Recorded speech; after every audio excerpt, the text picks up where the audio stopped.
wizards are working furiously to try and solve that problem. In the meantime, you are all welcome here, whether you're out there on YouTube now or in the future, or if you managed to get here into this sanctuary. Thank you for your valiant efforts to make it happen. I know for some of you it was a bit of an adventure, but we are delighted to have you. If you are a long-time member or if you're a first-time visitor, we are delighted that you made the decision to be with us here this morning. We are Unitarian Universalists. We're a progressive faith with many beliefs, origins, sexualities, and genders. A multi-faith community committed to the pursuit of asking questions, of celebrating diversity, and where we are growing, and most importantly, we are all loved and celebrated for who we are. And if this is your very first time here with us in person, please have a conversation with myself after service. There are a few, there's a social hour following worship downstairs and with some food and coffee. And if you are online, please reach out to us, get signed up with our newsletter. You can find a MailChimp sign-in form on our main page of our website. We'd love to hear from you and find out what you're looking for in a new religious community such as ours. We are a very active and engaged community, and there is a lot going on. I do want to one big announcement in case you didn't know that our interim minister, Matt Perkins High, probably at this moment is running the marathon. So we are truly cheering Matt on that he can finish without injury.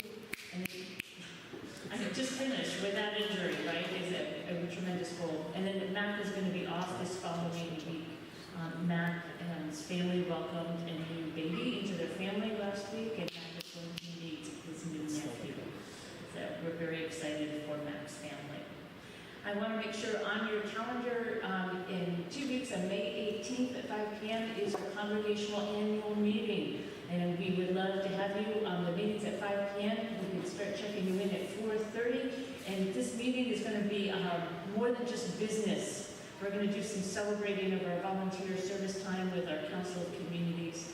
And then we're going to have a potluck afterward. And we would be delighted if you could please come, show up. Even if you are not a member, come and watch how we handle our polity and who we are as a community. We are, of course, in the midst also of a capital campaign, and I don't think these were updated today, but these are our charts to show our progress, but I know we're over $900,000 toward a $1.5 million aspirational goal. So what we also really want is your participation.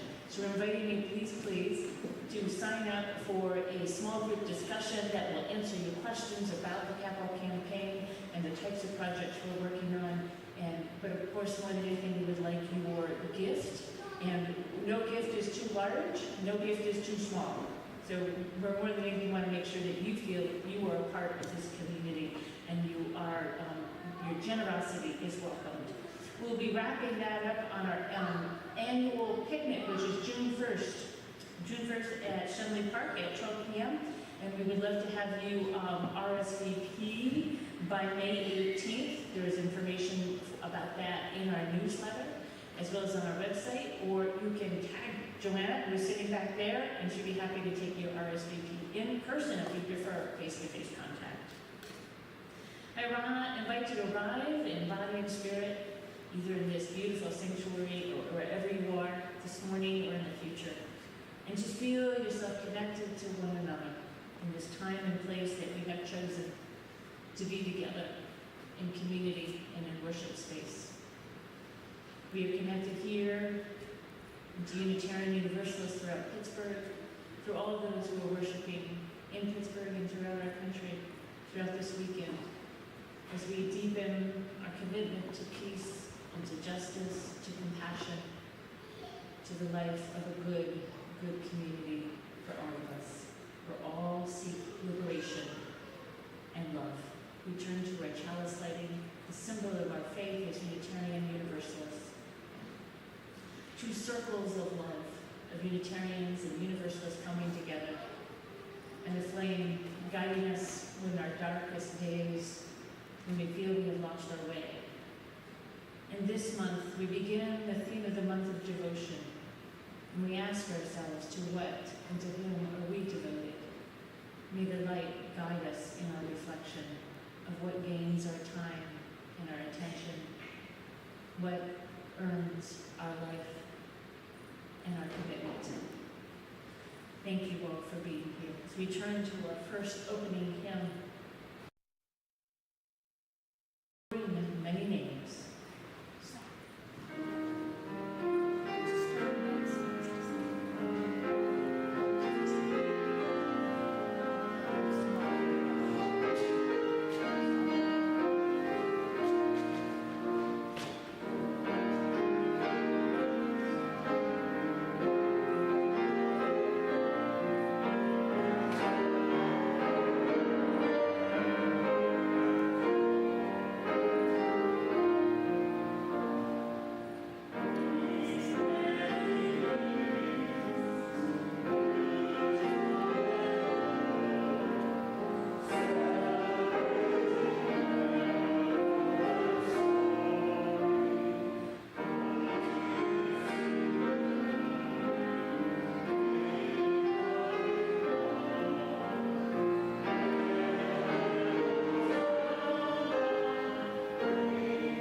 We covenant to affirm and promote inherent worth and dignity of every person, justice, equity, and compassion in human relations, acceptance of one another, and encouragement to spiritual growth in our congregations, a free and responsible search for truth and meaning, the right of conscience, and the use of the democratic process within our congregations and in society at large. The goal of world community is peace, liberty, and justice for all. Respect for the independent web of all existence of which we are a part. Journeying towards spiritual wholeness by working to build a diverse, multicultural, beloved community by our actions that accountably dismantle racism and other oppressions in ourselves and our institutions. Thank you.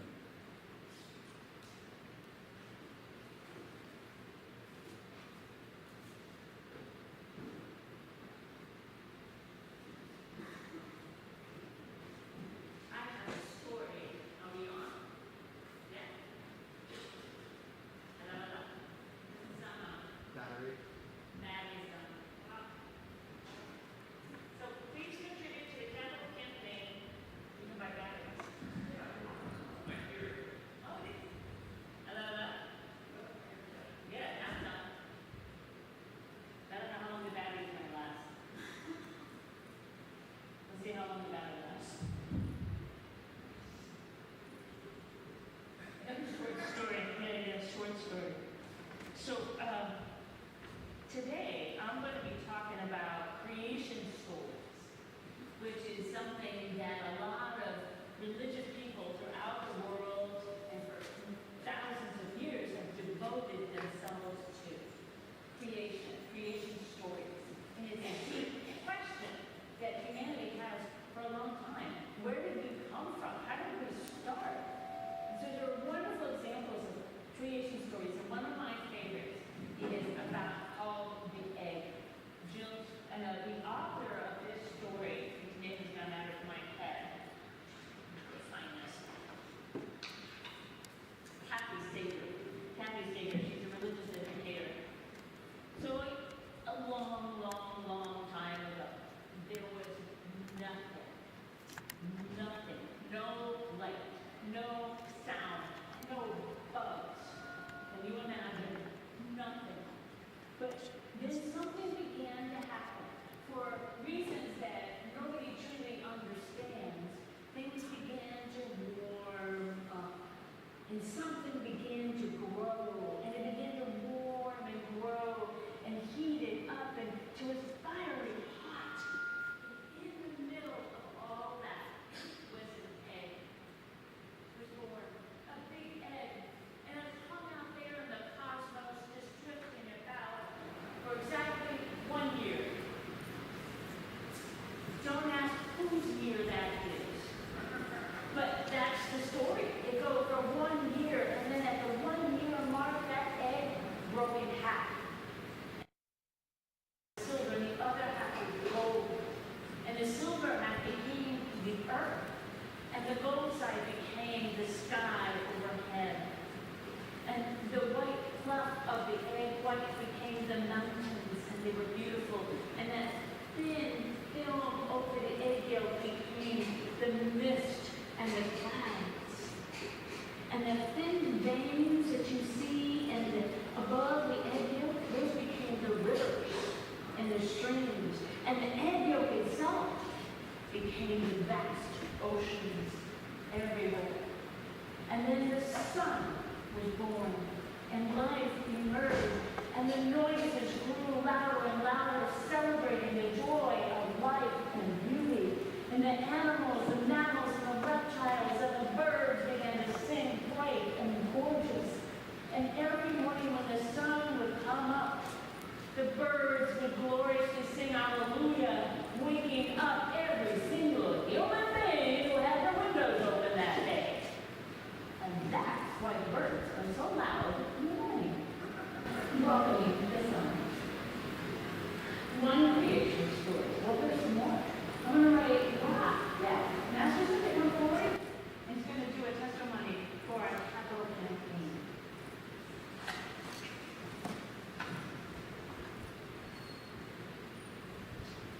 Good morning, everybody.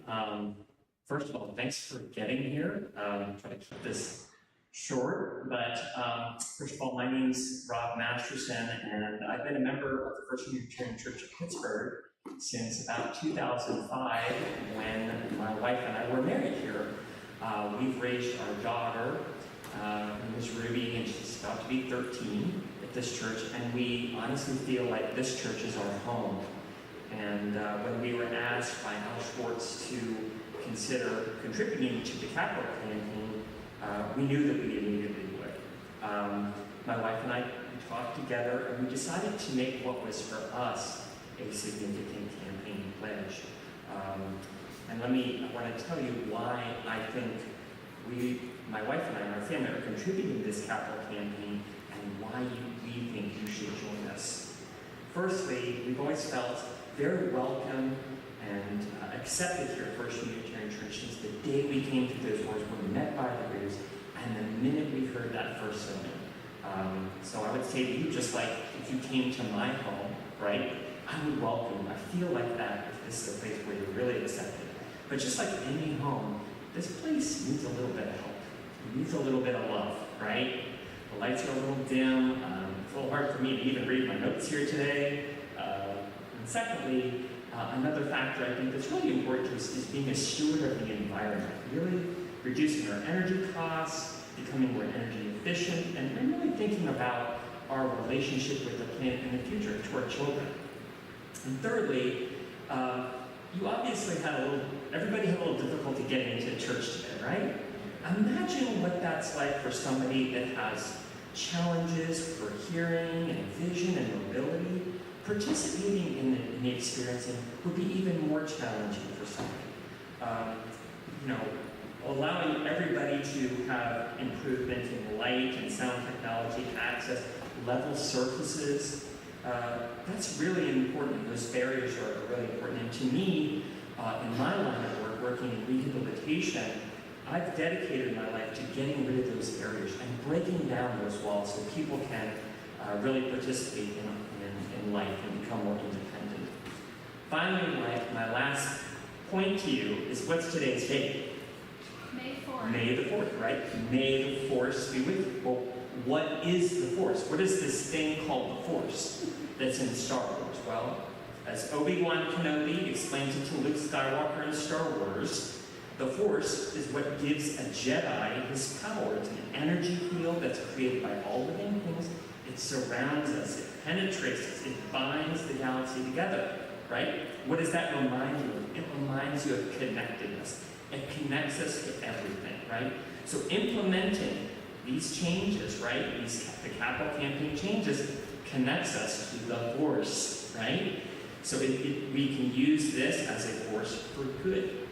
So in closing, may the Force be with you, and as you go forth, I hope you will join us in making your pledge to the capital campaign, and I thank you for your time.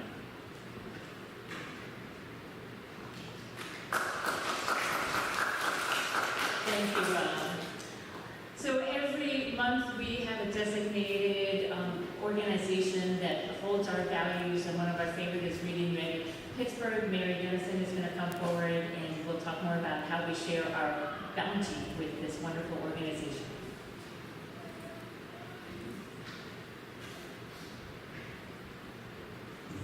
Hi, I'm Mary Dennison.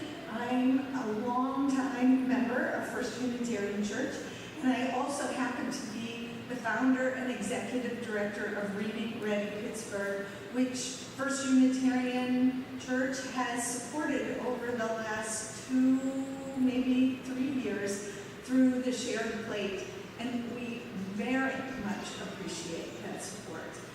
I was thinking when Kate was talking about devotion, about what am I devoted to? And I can tell you without any doubt in my heart that I'm devoted to taking care of all the children. All the children. And I'm devoted to making sure they all start life with the same benefits, with the same open hand to learning, with the same opportunities. And for Reading Ready Pittsburgh, what we're trying to do is make sure that every child has a full bookshelf and a parent who understands the importance of snuggling around the book and reading with her children, and making sure that all children have access to quality literature and they're able to get it without question. And it shouldn't matter if you happen to live in a low-income neighborhood, or you happen to have skin that is not the same color as the mainstream. You should be able to see yourself in those books that you're reading. So that is what Reading Ready Pittsburgh does. We provide Dolly Parton Imagination Library for over 8,000 children in Allegheny County right now. We also are providing book bag rotation programs for over 1,500 children in their child care centers. And we have a free, absolutely free bookstore in Homestead. Come and visit, you will love it. Bring any children, grandchildren. We have books for people all the way up through adults, but mostly for children through teens. And we're using the funds that you're sharing with us to do more and more book gifting, book access all through the Mon Valley. And I also want to say thank you to the many volunteers from our church that come and help with all the things we're doing at Reading Ready Pittsburgh.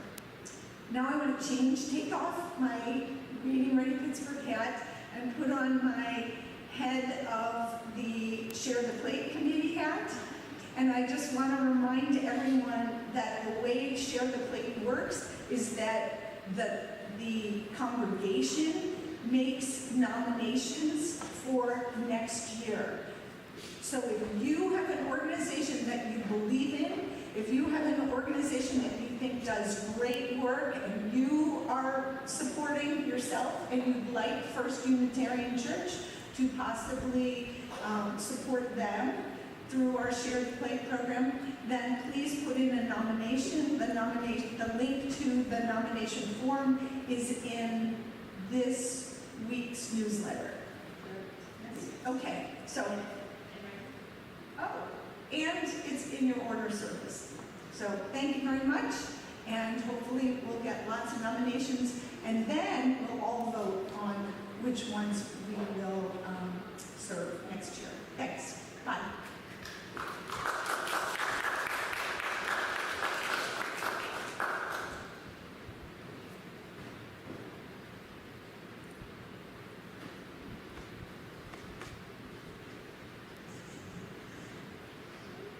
So, well, boy, just since I was up here earlier, it's getting a little bit busier, but that's great.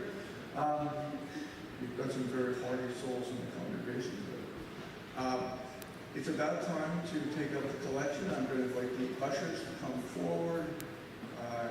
I have told folks that I'm available to help carry the plates if anybody needs me, but it looks like we've got just got the right number. So come on forward, ushers.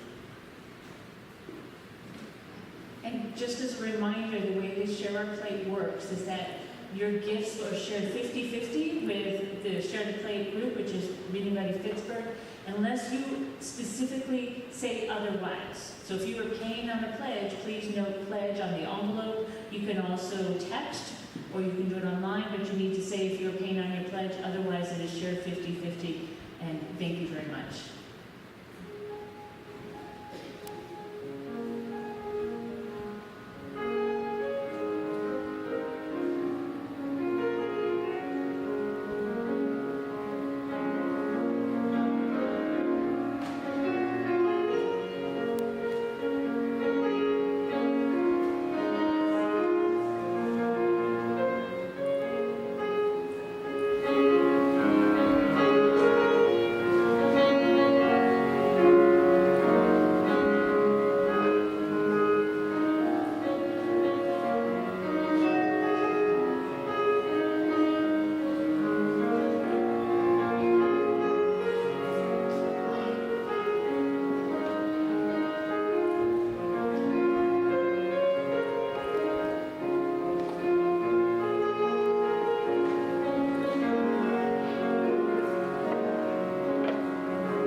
We have some joys and some sorrows to share today. A joy as received an announcement that longtime members Dave Hareth and Laura Campbell, they're happy to announce the birth of Ren Catherine, their fourth grandchild. And Ren Catherine was born April 17th in Chicago. Ren is the first child of their youngest daughter, Anna, and her husband, Evan Hoffman. I also offer our deep sorrow for the family of Alice Run Lantier. We announced that she had died, excuse me, back on March 15th. But the family has now announced that a memorial is being held on May 15th, 11 a.m. at the Rodman Street Baptist Church, which is very close where the family and friends live. And I offer for all of our Catholic families and friends our deep continuing sorrow as they were in this time of grieving for the loss of Pope Francis. He was a moral guide in the wilderness of mistrust. Francis gave us light, even for those of us who are not Catholic. He was an inspiration and will be missed throughout the world. I invite you now into a time of meditation or personal prayer in silence. Just take a deep breath and ease into this space with one another.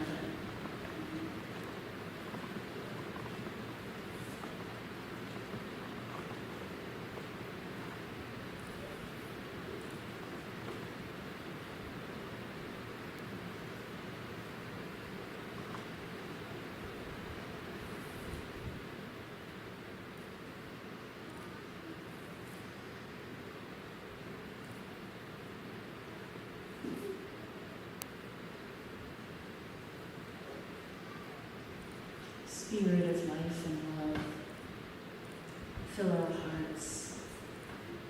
Find those spaces where we have been broken, when we find that hope has dimmed.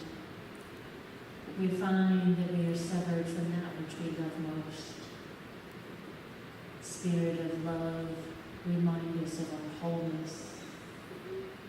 Help us be grounded upon the earth, in the community of love, the beloved community of all that is sacred. Spirit of the Holy, that God of many names who has been with us throughout the ages. Please come into our hearts, into our minds, guiding us, giving us light and sustenance. There's so many places we may feel broken. As we look out into the world and we feel the essence of despair and loss, remind us that we are not alone, that we are part of something glorious and large and wonderful to be celebrated. Remind us we are part of creation and all that is and will be and has been. May the spirit of love and life and justice hold us as beloved community. Blessed be, and amen. I invite you to stay seated as we sing number 8. It is titled Mother Spirit and Father Spirit, but in the interest of reducing our sometimes binary language, I invite you to replace mother with gracious and Father with faithful. So gracious Spirit and faithful Spirit.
fear I forgot to introduce myself for those who may have difficulty seeing. I'm about 6 feet tall. I'm a little bit more than I should weigh, but I'm reasonable weight. I have practically no hair left at this point, and I've got a beard, and I'm wearing a reddish shirt and my favorite pair of jeans. I'm going to ask you to join me in this following responsive reading. Your line is very simple.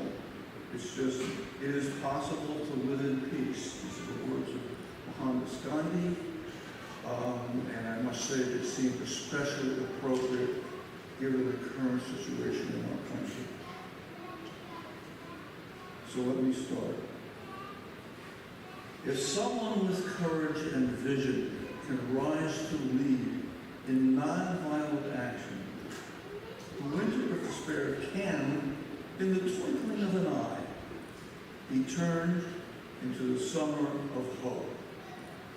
It is possible to live in peace. Nonviolence is not a garment to put on and off at will. Its seat is in the heart, and it must be an inseparable part of our being. It is possible to live in peace. Nonviolence, which is a quality of the heart, cannot come by an appeal to the brain. It is a plant of slow growth, growing imperceptibly but surely. It is possible to live in peace. If a single person achieves the highest kind of love, it will be sufficient to neutralize the hate of millions. It is possible to live in peace. If we are to reach real peace in this world, and if we are to carry on a real war against war, we shall have to begin with the children. It is possible to live in peace. The future depends on what we do in the present. It is possible to live in peace.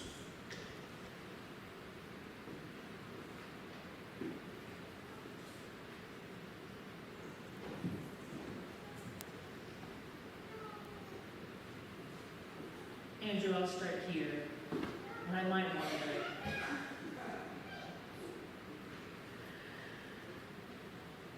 Devotion. I started to think about and reflect upon the what, or the who, of devotion. And I realized, as Unitarian Universalists, we're likely to have a whole mix of answers. My hope is Google is not at the top of your list. That perhaps we have found something more profound. But what I kept returning to was creation. The theme of creativity, of creating, the act of creation, that it runs strong in my worldview, and that is how I was raised as a Unitarian Universalist, and it's at the foundation of my theology and all that I believe in.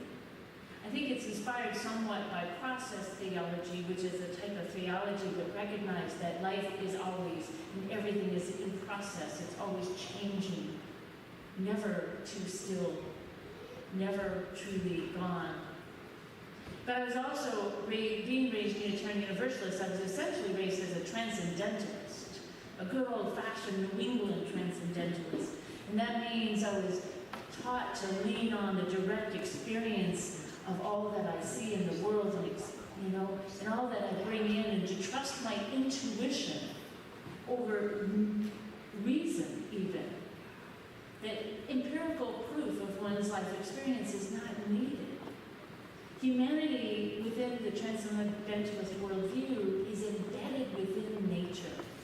We are a part of nature. And that life is never stopped being revealed. The gift of the holy is never stopped being revealed. It is one of our core values as we call it transformation, that is that truth is never finished being revealed. That's what transformation is. So I was raised to feel and to trust and to know that I'm a part of creation, just as you are, and all of life. Even that which is dead and broken, destroyed, and has turned to dust, has been a part of creation in the cycle of life and death. So living with this lens, it may be at some times hard to manage the existence of life day to day, the mundane of just trying to get through 100 emails, or finding the miracle of what am I serving for dinner, or is the miracle my husband's making dinner. Within this mundane daily existence, being a part of creation, we cannot constantly raise up that more existential, that more transcendent experience of life. And it can be exhausting to do that. It happens spontaneously when we're reminded of something precious and beautiful. But it can also be practiced through rituals and through stories. And that's where humanity really, I think, is at its best. It's through the stories of creation. So last Sunday we got to hear Matt Perkins High, our interim minister, offer a story about continental drift. And it was lovely. It was wonderful. And Erica Shadowsong, our religious education director, shared a story of creation from Hawaii that was filled with magic and inspiration. And these kinds of creation stories, whether based in science or based in myth, have been with humanity for thousands of years, inspiring us to remember to that which we should be most devoted, even the ones that are about destruction. So with those stories, we're reminded from the breadth and the depth of all the various cultural stories to remind us of that which we are devoted, which should be the most valued. And that is our life and all life everywhere, even amidst the mundane.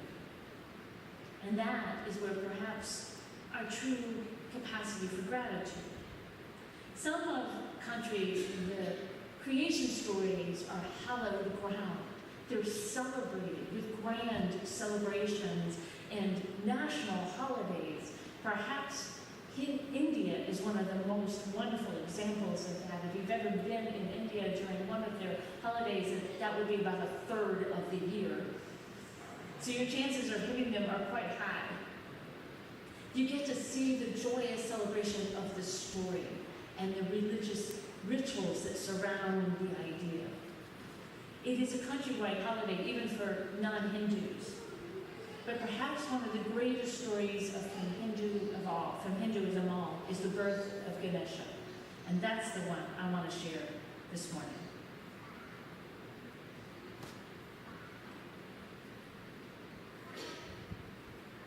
And that's the one we're hoping the mic will work for. We're good? We're good. So the story of Ganesha, the birth of Ganesha, is one of the most hallowed and ancient stories of all. And it begins on the peak of Kailasa, one of the greatest peaks in the great Himalaya mountains. You can picture that incredible, beautiful peaks of that. And there is where the god Shiva, the god of destroyer, lived with his wife Parvati. And they had all their minions and what are called the ganas surrounding them to help them all the time. And this is where all that needed to happen throughout life. Well, Shiva, being the great god of all, was the one who reminded people that destruction is part of life. Without the change in the seasons and the fall and things died and the rebirth in the spring, life could not happen. And Shiva would wear a snake around his neck to represent that the snake would shed its skin to be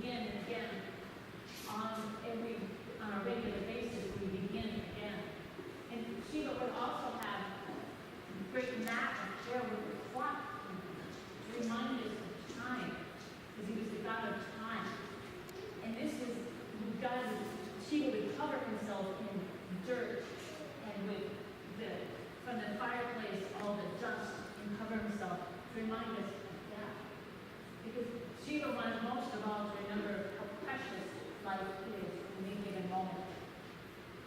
But Shiva also needed to go out to see his followers.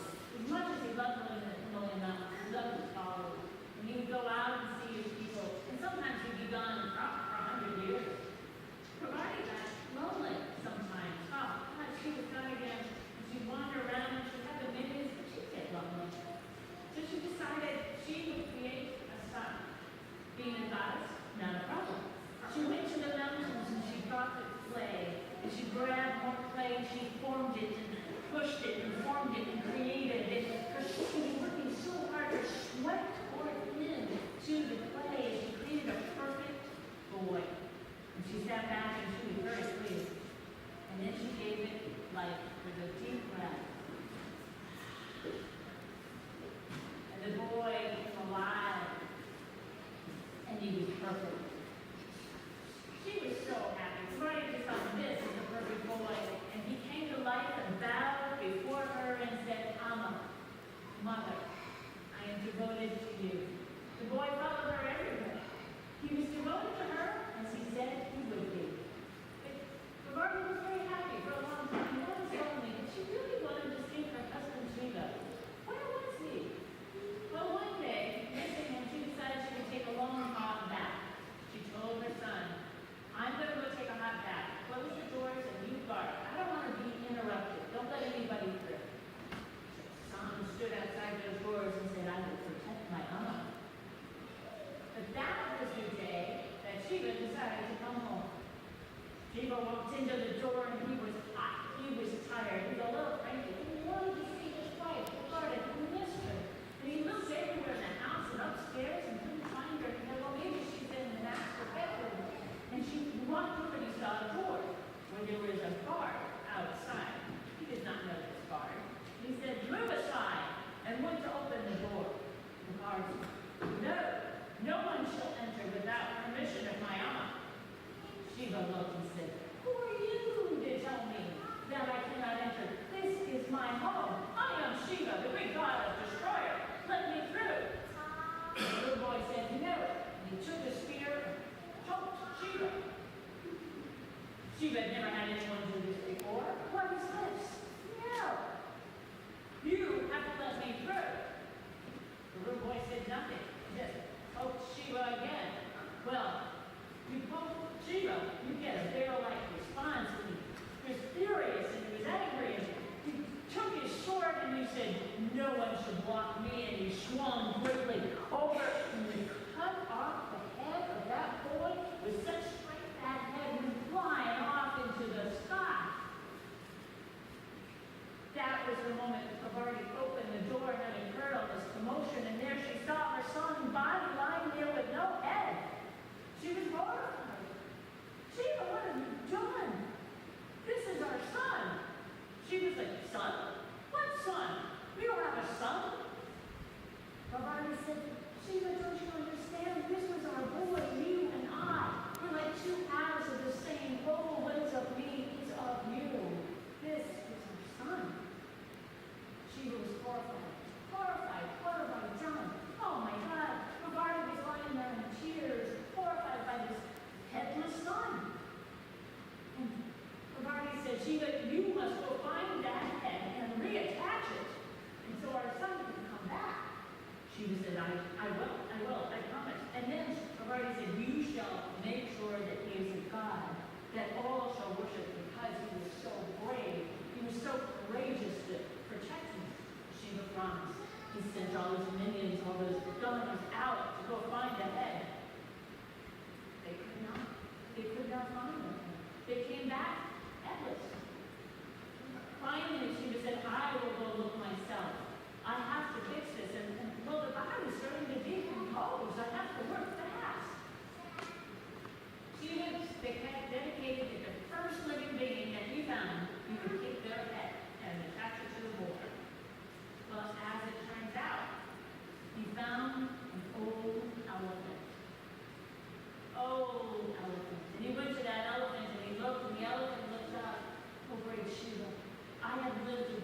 you, I am so grateful for you and all that you have given me.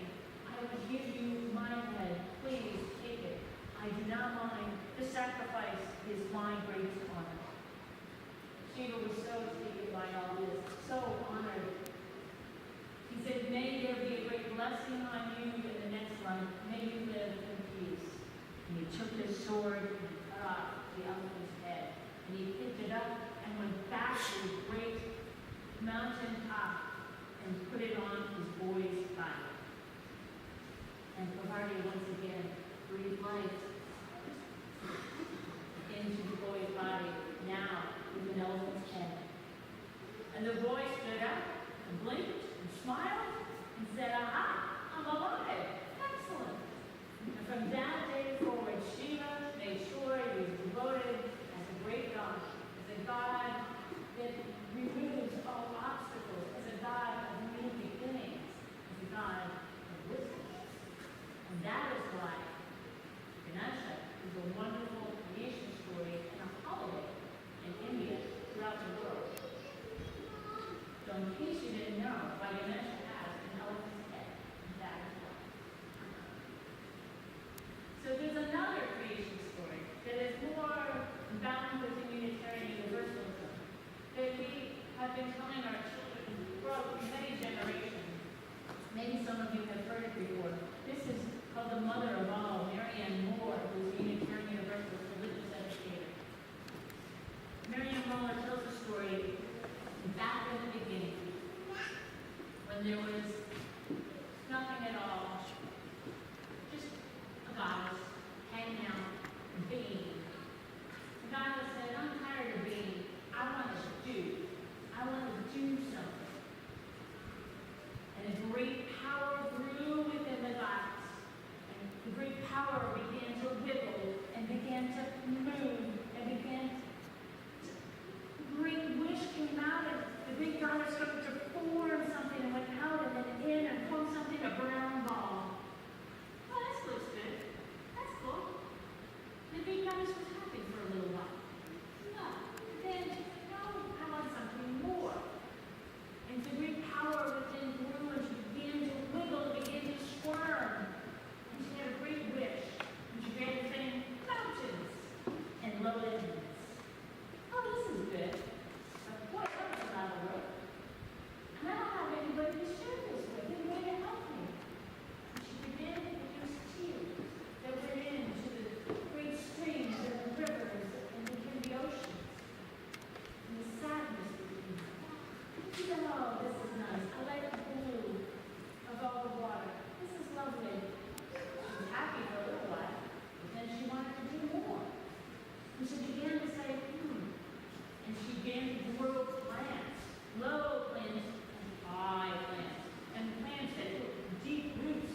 not be lived. And there was a time of oppression and injustice. There was no wealth. There was no land. There was little food for the people. But Gandhi held out that wisdom, that vision, that all life is worth saving. And true to his words, which are sadly being misrepresented in today's India, but it's a reminder that we are responsible for this, and you and I as co-creators of this universe. So as Unitarian Universalists, if we do accept that we are co-creators, and we carry that weight with us, ready to love each other into existence, and unshakable love, I hope.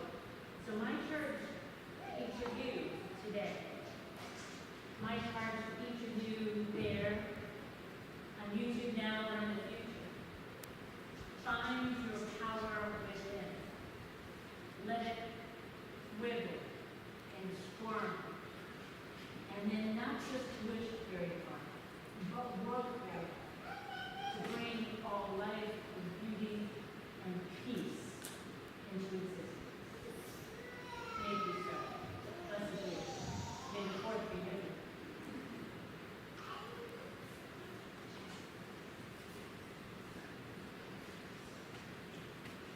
I think we have time for our surprise, don't you? So we're going to sing number 51, It Rise As You're Able, and then Lady of the Seasons, Laughter. And then when we're done with that, our surprise hymn, the words were given to you in your order of service. I just found these yesterday, so my apologies to those of you on YouTube that you don't have these words with you. My colleague, Reverend Ellie Kilpatrick, wrote new words to the tune of Wake Now My Senses. I thought these words worked very well as an inspirational hymn. Why don't we just go to that? Let's just go to that. Yeah, I like it better. Lady of the Seasons, Laughter is wonderful, but let's just go straight to, so hopefully you all know the tune of Wake Now My Senses, but now we have something inspired by the battle within the Great Revolution that we found in the storyline of Star Wars. Please rise as you're able, and bodies.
Thank you for playing along with me on that.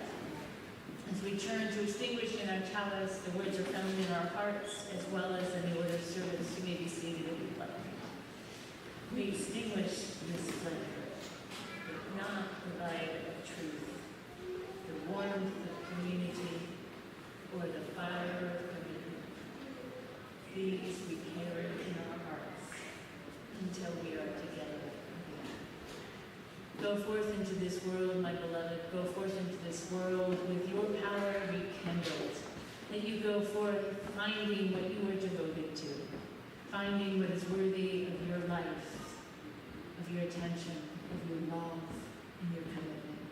Return again with that in your heart till we are together again in love.